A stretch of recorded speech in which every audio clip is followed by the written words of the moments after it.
Havana made its debut in the Florida Mayhem vs Seoul Dynasty series at the beginning of this stage, Stage 3. One of the most interesting things I've noticed is how, unlike other maps, there seems to be a perception by many in the 3 weeks from its introduction. This map is heavily favoured towards defenders, meaning as a result we see very few completions, with lots of sides getting halted in the first and second sections before even reaching the third part of the map,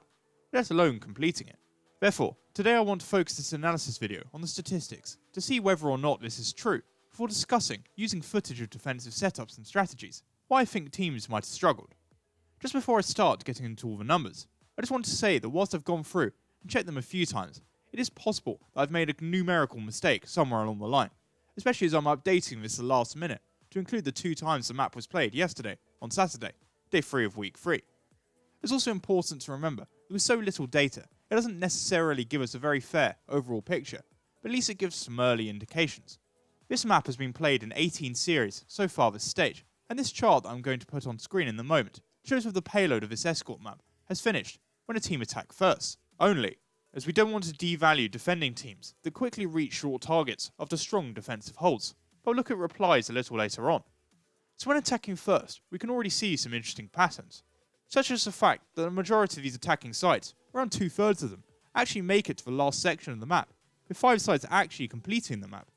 Of course, as we've already explained, this isn't exactly fair, with almost half of these instances coming from the large match favourites against weak opposition, particularly in the case of completing the map. But it does suggest that making the latter stages of the map isn't as rare of an occurrence as people might originally think.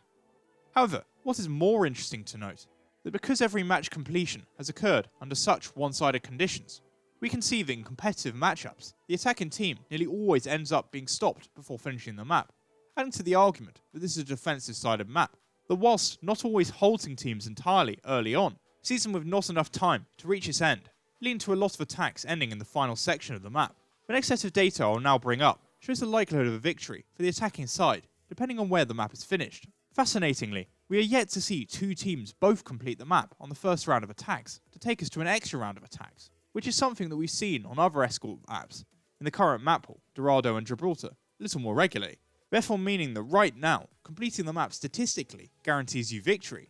Unsurprisingly, we see that the further you get in the map when attacking, increases your chance of victory. Although given how similar the win percentage is from the start of the map for second section checkpoint, also gives us the impression that the strongest areas of defense are found in this earlier area, as we wouldn't see such a stark difference of 33% to 72% from here to the last section of the map.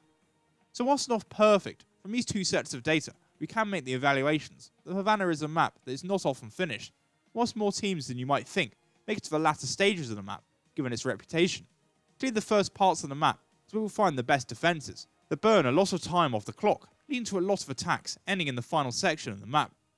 Whilst the analytics can give us some starting ideas, let's now take a closer look at some actual team play that can back up these evaluations, and show us how and why teams struggle, particularly towards the earlier sections of Havana. I feel the best place to start is with a team that performed the best defensively on this map, which after sifting through each time it's appeared, has been the Houston Outlaws, who've picked up 2 wins after holding their opponent's attacks to before the first section checkpoint. The Outlaws set up with a Sombra Goats comp for their defense, and they initially took a position by the payload that all but sees them spawn camping their opponents. In this case, for shock.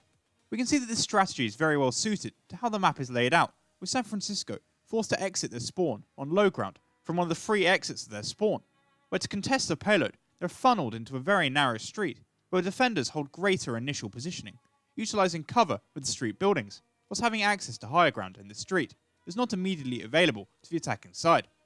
What Houston do is keep the cart contested, whilst having Dante on Sombra harass the backline, who are more exposed, as the shock struggled to break through them in this setup. This burns a lot of time off the clock, whilst there's no payload movement, which means a worst case scenario, they are immediately wiped. The Outlaws still have plenty of time to return to recontest the first section later on. What happens here though, is that Dante is able to get a pick in the backline, which Houston then punishes with ruthless aggression, sending San Francisco back into their spawn. Of course this sort of defense is bound to eventually break, with respawn advantage heavily weighted towards the attackers, but this only occurs after over half of the Shock's 4 minutes of time bank is depleted. Worse is the fact that the Outlaws here are running a Sombra. On Havana, she sees a pick rate of 42%, compared to an average of 35% across all other maps, and this is because she can get so much value out of her EMP, especially when defending. On this first section alone, she has plenty of access to the backline of the attackers through lots of narrow pathways through buildings, which at the same time prevent her from being caught out easily. What's worse is that while she has a great ability to build EMP, we can see that both at the start in the spawn camp position, as well as towards the end of this first section, are wide open areas where the attacking side will struggle to heavily avoid it, with few entrances to hide in or obstacles to hide behind, which is only made worse by the access to the high ground granted to the defenders. We can see in this engagement from Dante that ends the Shock's attack. This strategy of playing goats aggressively has also been utilised by teams like the Shock and Dynasty to some success, with at worst it guaranteeing a significant portion of time being burned off the clock.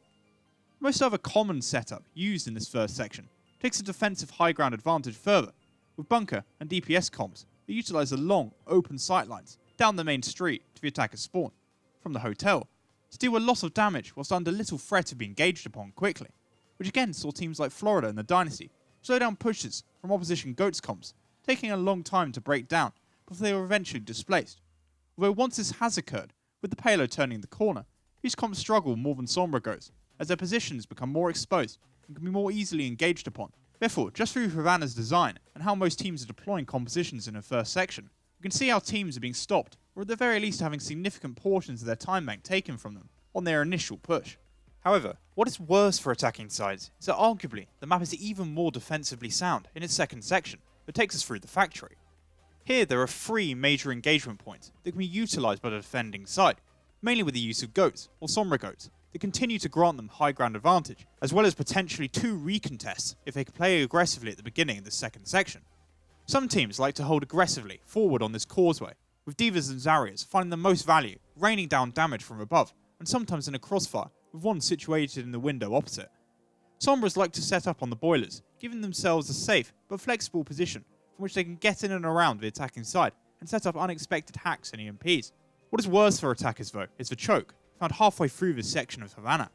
The defending side is able to dictate the fight from high ground, from which they can look to surround and poke down the pushing offense. Some teams have tried to be more proactive and take fights off to the side on the staircase outside, or by pushing quickly onto the causeway. This often leads to high value gravitons, as teams get caught pushing through small doorways and rushing over the causeway. Finally, as the cart reaches the end of this section, if set up, the defending side can have one more go at dropping down from the window above, and to the side, to prevent progress and re-engage at the last second, utilising the high ground, they can force the attackers off this. It's through these 3 areas that the offense are either stopped entirely or heavily stalled often, with their best bets coming from efficient ult usage, or trying to hold the high ground themselves, as they normally try and get a Diva or Sombra to try and progress the payload through the section, unless it's contested. Consequently, from looking at these first 2 sections, it doesn't come as much of a surprise that teams can be held entirely, or at least for a long time, but doesn't give them much time on this final section, but itself has its own issues to overcome when attacking. And what's slightly easier in my opinion, the last section of Havana still has its difficulties to attack with. It's initially being very open with high ground advantage still on the side of the defenders, but the hardest part here, and perhaps the hardest part in the entire map, is the final push through the choke of the fort at the end of the map. Multiple teams have found their pushes ended here, with the defending side having 2 great high ground positions, as Zarya's and Divas to drop damage down from, as Lucio's can look to boot people off of the bridge to break up attacks further, and with space tightly restricted, it's up to the Rhines normally to try and break through. And that's before we even factor in the spawn advantage here as well, which makes it a nightmare to break through, unless someone comes up with a clutch play, or his side finds itself with an ult advantage. So as a quick summary, from what we can see, Havana's map design, with a lot of high ground for defenders to use, and as an initial advantage, we've seen teams utilise fully on their defences. Adding multiple chokes the payload has to pass through, in tough sections of the map, and the difficulty rises. Teams have become proficient at burning time off of the clock if they're unable to fully stop the payload, which means by the time the majority of teams reach the final section, we don't have enough flexibility and momentum, a lot of the time, to manoeuvre around the final few obstacles, including the final choke point, which as I said, is arguably the hardest part of the map to break through. Then with the fact that Sombra finds so much value on this map, with its narrow side routes and wide open spaces around the objective path, allow for quick ult charge gains and effective EMPs, just affects attacks further, which culminates in most teams struggling to complete the map. It'll be interesting moving forward to see if the teams can adapt with new comps and strategies to resolve this issue, as the map is still in its infancy. And with that, we've reached the end of this Havana analysis video, and I'd like to thank you for watching. As just a reminder, I'll be back tomorrow with my weekly review. So if you enjoyed and don't want to miss out, please like, subscribe, and follow me on Twitter for its continuing Overwatch League coverage and content. and I hope you enjoy the rest of your day.